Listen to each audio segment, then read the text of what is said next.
You guys have not lost since the SC game. Is that kind of maybe a turning point that we can look back Well, on? I think right now, as you look at it, to us anyway, about that Arizona, not excuses at all, but that was a long stretch, and our team was not. We didn't play good basketball against Arizona or SC. Prior to that, we'd had a lot of good basketball.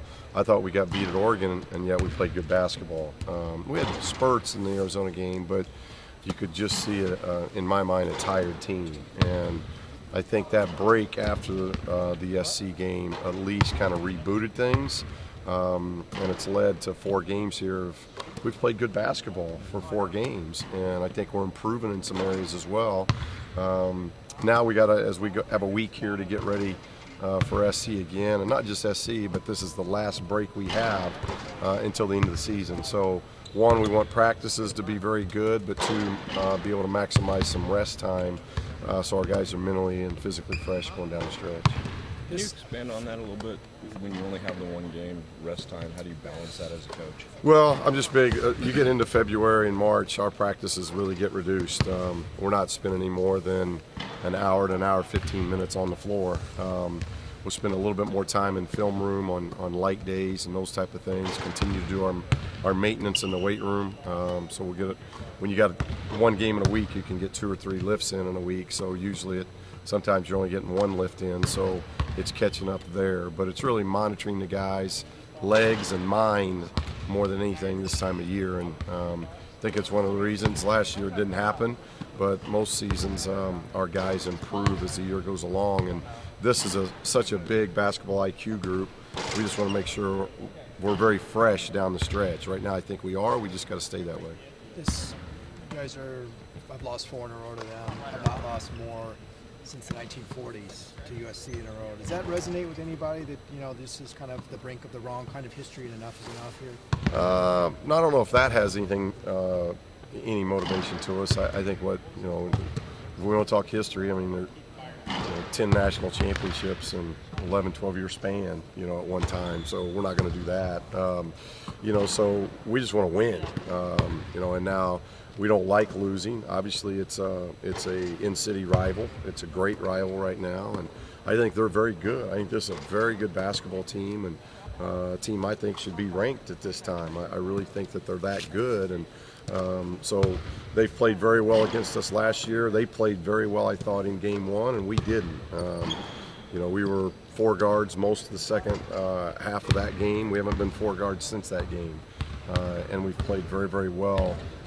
I think both offensively and defensively. So, I think we're playing at a higher level. Obviously, they probably think they're playing at a higher level. So it's really about getting this game. If we can get this game, we put 3 games between us and them in the conference race, and I think that's big as you get into late February if you can start distancing yourself. Right now, if you look at our league, I think there's a line you can draw right in half. There's 6 teams that have 5 or fewer losses, and the rest has lost, I think, 8 or more. So if we can get a win Saturday, I think that there's going to be another line drawn, and that line that could be drawn then is Arizona, Oregon, and us. And so I think those are the things that we're really trying to do, and continue to get better. Right now we got the longest streak going. We've won 4 in a row in February. Nobody else has done that. So we're playing good basketball. So hopefully we can just keep playing good basketball. But we know to beat SC, we're going to have to play good. We can't play poor basketball and expect to win. Particularly with the way you played on offense this year, do you ever look back at what Coach Infield said about if you want to go slow, go to UCLA? Do you ever look back on that with a chuckle and say, well, not so much? No. If I worried about things like that, we wouldn't be very good offensively or defensively. And I've said it before, whether it's other coaches or whether it's fans, it's not what we do it for. I'm just trying to invest everything I can mentally and physically into this team. I've said it before, a lot of times. This is high character guys that we're coaching, and I'm very blessed. I love this team, and I'm blessed to have this opportunity to be with these young men every day, and I'm trying to make the most of it and trying to make them better. If I thought it was best for this group to play slower, we'd play a lot slower. It's what's best for the team, and this is a team that I think is at its best when we're playing fast. And But if it was the flip of that, regardless of what somebody said or didn't say, we're going to try to do as coaches to set our guys up to be successful. What does TJ add to the team, especially the offense, that, without someone with his particular skills and talent, you guys wouldn't have? Well, he's very skilled. At 6'10", almost 6'11", he's very skilled. He can beat you inside. He can beat you outside. I think he's leading the league in field goal percentage. So he's very, very efficient. He's got over a 2-to-1 assist turnover ratio at the 4 spot, which is unheard of across the country, let alone just in our league. So I think offensively he can just beat you in so many different ways. He's a tremendous rebounder, and he's having a great freshman season. USC's zone really gave you guys problems there last game. How have you progressed since that game in that aspect? Well, we've seen a lot of zone since then. So one, we've had a lot of practice. So going into that game, hadn't seen a lot of zone. Maybe Texas A&M early in the season, but really hadn't seen much until then.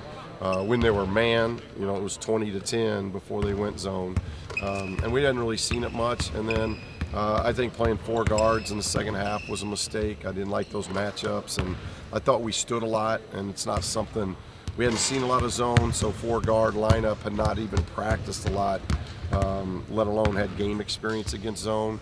So I think hopefully we'll be a little bit better prepared, a little bit better equipped in how we sub and what we're doing against zones, because obviously we've got a lot of firepower, that guys that can make shots, but we gotta, when you face zones, you got to be able to get it inside, and I didn't think we did that.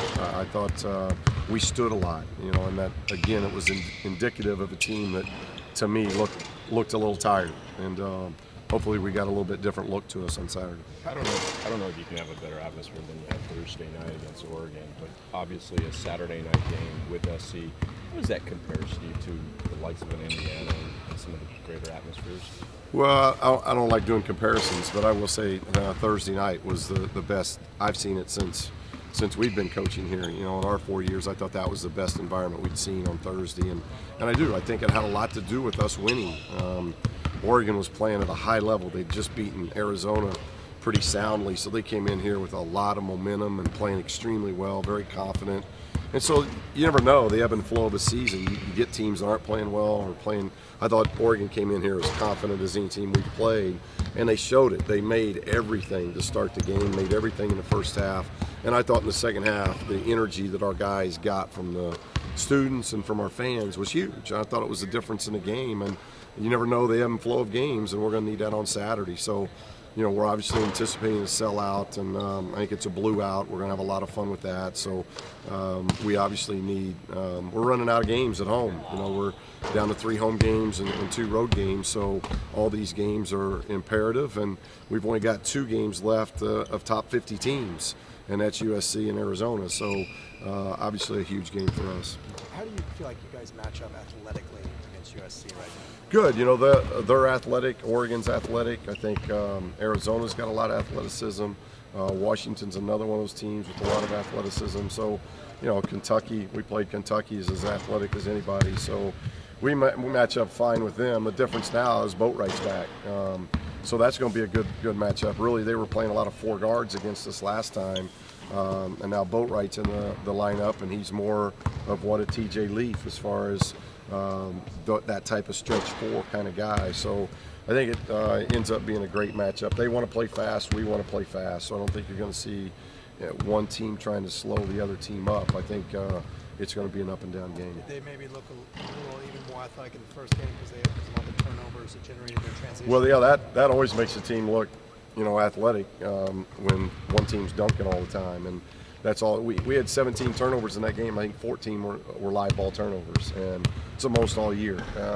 We haven't had that many turnovers, let alone 14 live ball turnovers, and for the most part, 26 games we've played, we've only had maybe 2 games where we've turned the ball over at that level. So that's not a trend, but obviously playing a good team, and SC's a good team, we can't turn the ball over at that rate and think we're going to win.